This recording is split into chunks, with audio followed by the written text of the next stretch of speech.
Hello students, welcome to Learner's Planet.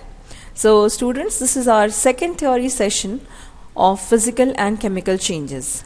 In the previous session, we studied about what is meant by a physical or a chemical change. We also studied about the chemical substance. Right? Now in this session, we will be studying about the classification of that chemical substance into elements and compounds. Right? And also the mixtures. So let's start our theory session here. Chemical substances can be divided into two major groups. These are pure substances and mixtures. Now what do you mean by pure substances? Pure substances means it cannot be separated into its constituent parts by physical methods of separation. Right? Say for example, a pure substance, if I am taking as any metal, say I am taking as iron. Now it's a pure substance. Its constituents are iron atoms. Now students, iron is represented by a symbol Fe. Fe is derived from its Latin name ferrum. We'll be studying about the symbols later. Now this particular iron, say if I'm taking a brick of iron. Now in this brick of iron, all the iron atoms are there. Now atoms are the smallest entities. Right? Now these are all the iron atoms. Now, can we separate iron atoms from this iron bar by sieving? No. By sedimentation?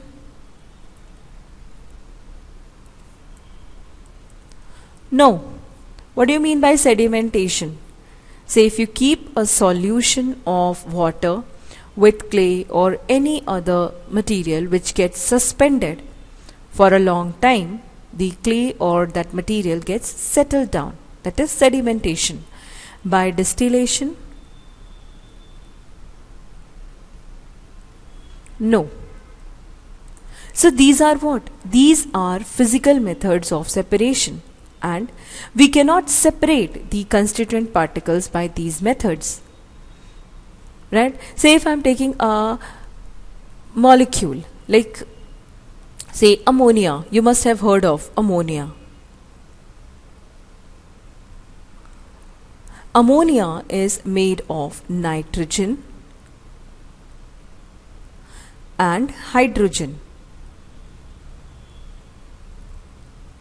Now we can't separate ammonia into its constituents, nitrogen and hydrogen atoms, by these methods of separation. So these are called as pure substances. Right? Now the second one is a mixture. Now what do you mean by a mixture? Mixture is say it consists of two entities. Now that can be easily separated. Say your salt water, that is salt plus water, or clay plus water, or sugar plus water. Now this we can easily separate. Say if I am taking salt water, salty water, water. Now see if this water is taken in a beaker and is boiled. See this beaker contains salt, that is simple table salt, plus H2O, that is water. Now if it is boiled, so students, what will happen? Water will evaporate, right? So there will be water vapor formed over here. Now what will be left behind is, the thing which will be left behind will be what? Salt. Right? So there is water vapor and in the container what will be left is salt. right? Now you can pass this water vapor through a condenser where it can again convert into water, liquid water, and you can collect it, right? So a mixture can be separated into its constituents, but a pure substance cannot. Now again, these pure substances are divided into elements and compounds. Elements meaning the simple elements like your copper, silver, which are composed of single type of atoms, right? Iron, chromium. You must have seen your bicycle, when you just buy it, it shines, its handles and the rods over there, they are shining. That is because of the chromium plating over it. A layer of chromium is deposited over it, right? So these are the elements. Sodium is another element. These are the new terms for you, right? That there can be compounds like water. Say water is made up of what all things? Water. What are the constituents of water? Water is made up of hydrogen plus oxygen. Likewise, hydrochloric acid.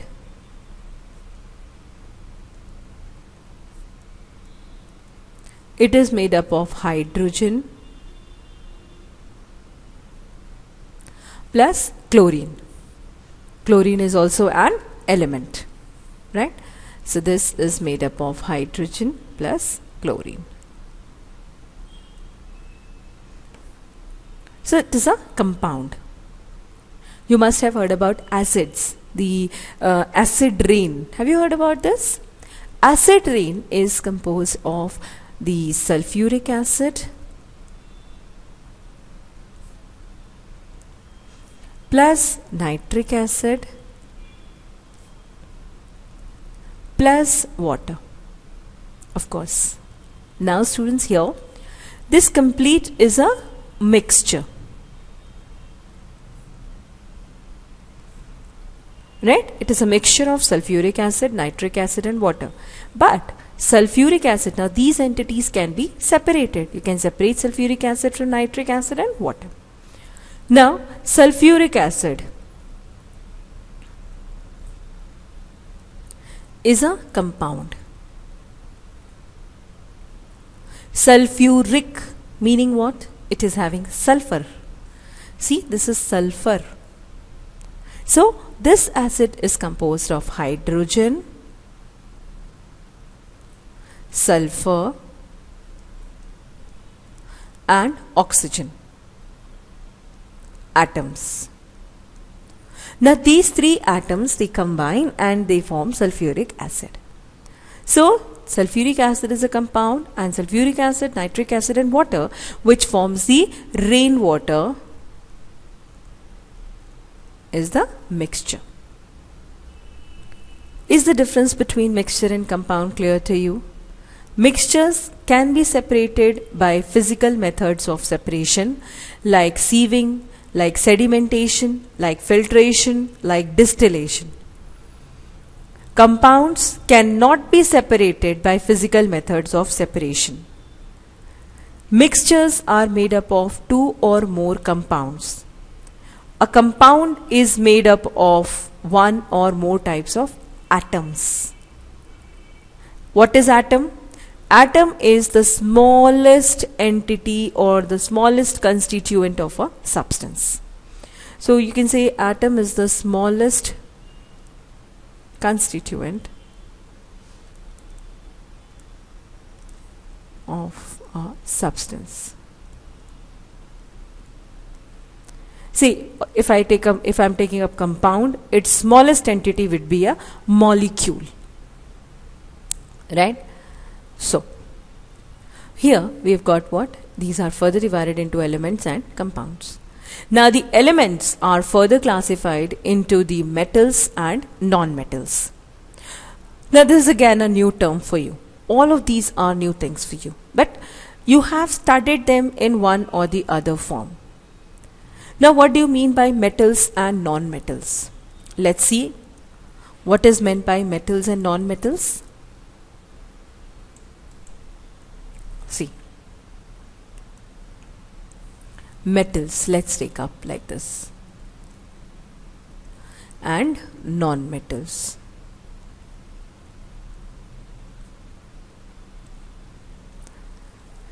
You must have seen iron, right? Now let's take up the example and I'll explain you as per the example, right?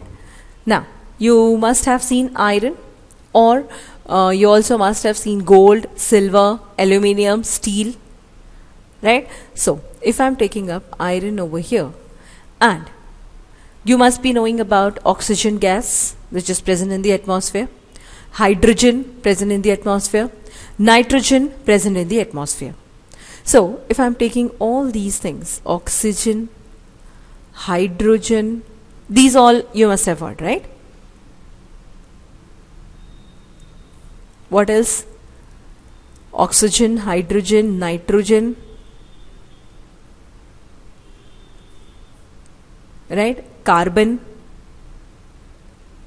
this also you must have heard. Here iron, silver, gold, or again what else? Aluminium. Now what is the difference between these examples and these examples? What is the difference? You can see these are the examples of metals and these are the examples of non-metals. Now what is the probable difference? You can just make out. Iron is solid, silver is solid, gold is solid, aluminium is solid, oxygen is a gas, hydrogen is a gas, nitrogen is a gas, carbon, though it's not a gas, it's also a solid, but does carbon have luster? Carbon exists in the form of coke. You must have seen coal. Coal is a black lump, right? Not that coke, that drinking coke.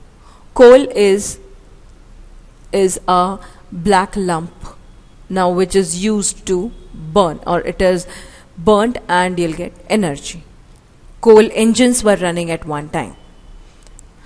So this is a form of carbon.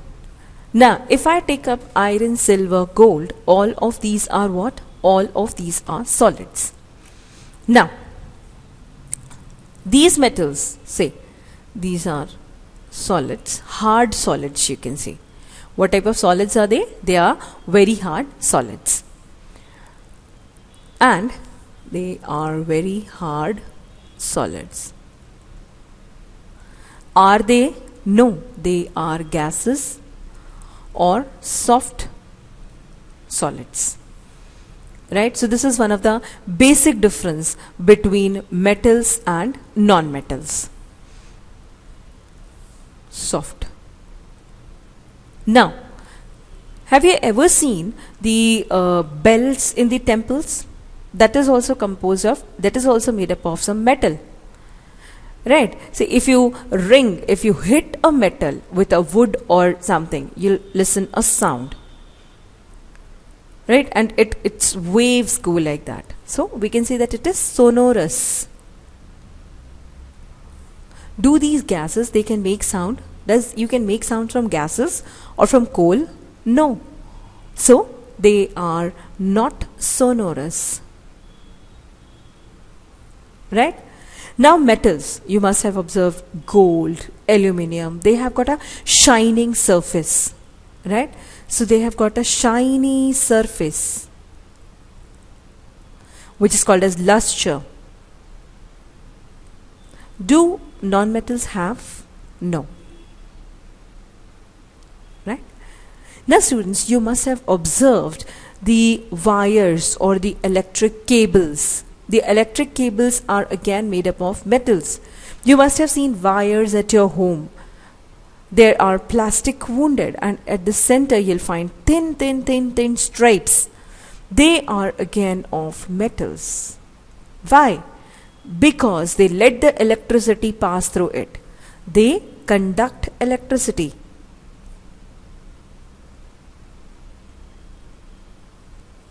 Even the wires in the road you must have seen. See, when you are going through a road, you can find the wires hanging between the two poles. They are also made up of metals because they conduct electricity. Do non-metals conduct electricity? No, they do not. So these are some basic difference between metals and non-metals. So elements can further be divided into metals and non-metals. Right? Now, elements. An element is a substance that is made up of only one kind of atom and cannot be broken down into simpler substances by chemical means. See, here are the examples of silver, gold, aluminium, hydrogen, oxygen. You can take up nitrogen, helium which is used to fill the balloons. Right. So any sodium, this is also an element. Iron, this is also an element. Copper. You must have seen copper utensils at your home. Right. So these are all elements. Now these are all made up of one type of atoms, one kind of atoms. This silver. Silver will be composed of silver atoms only, which has its own set of properties. Gold is made up of again a single set of atoms which has its own particular property. So remember, what is an atom? What is an element? An element is a substance that is made up of only one kind of atom. See students, when you are writing definition in your exams or anywhere else, you just, if you'll write this thing, an element is a substance that is made up of only one kind of atom. That is also right.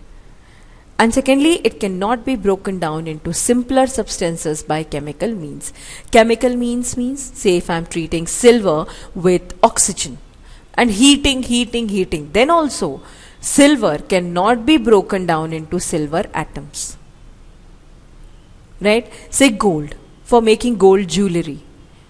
What a gold maker does, or what this jewelry maker will do. What he'll do?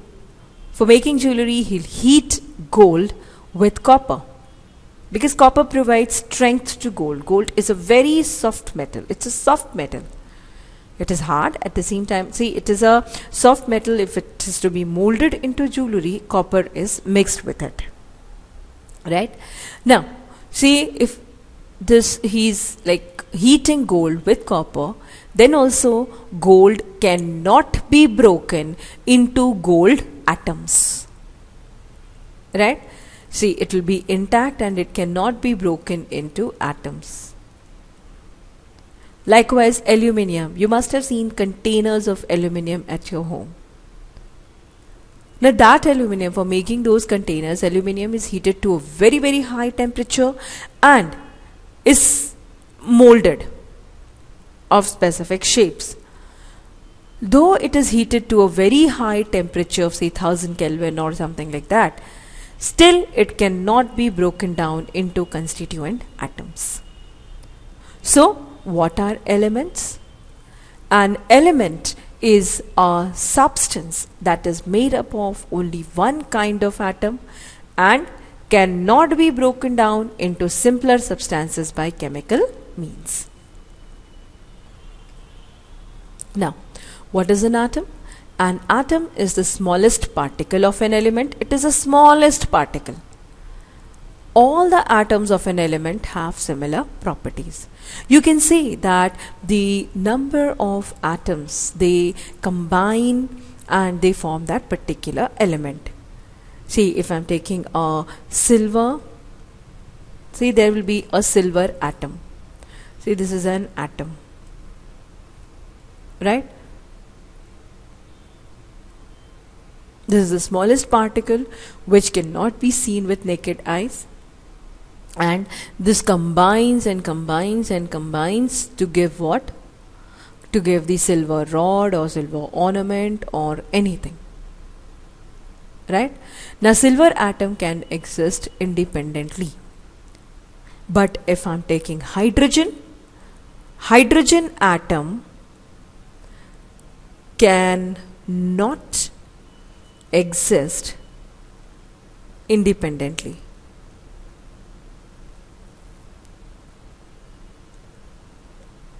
Two hydrogen atoms combine and they form a hydrogen molecule.